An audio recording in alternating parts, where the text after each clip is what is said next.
Sa gitna ng unos at dilim ng bayan, mga bayani tumindi para sa kalayaan.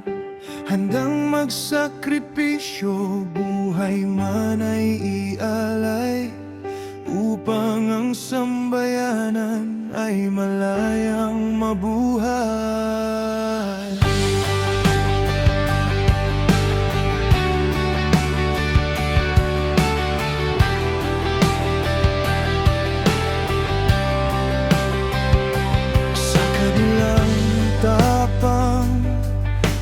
Wagas na pag-ibig, pag-asa ng bayan ay muling sumisibol at umiibig.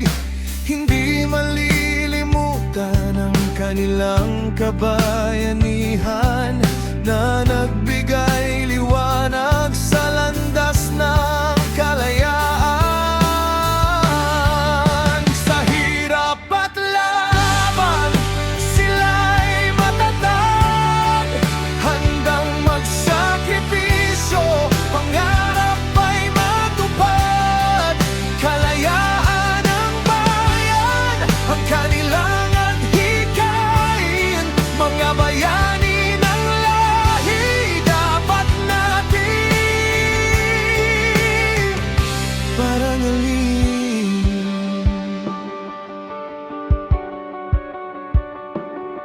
Sa bawat hakbang na may tapang at luha, iniwan ang takot, pinili ang dakila. Sa dugong inialay at pusong matatag,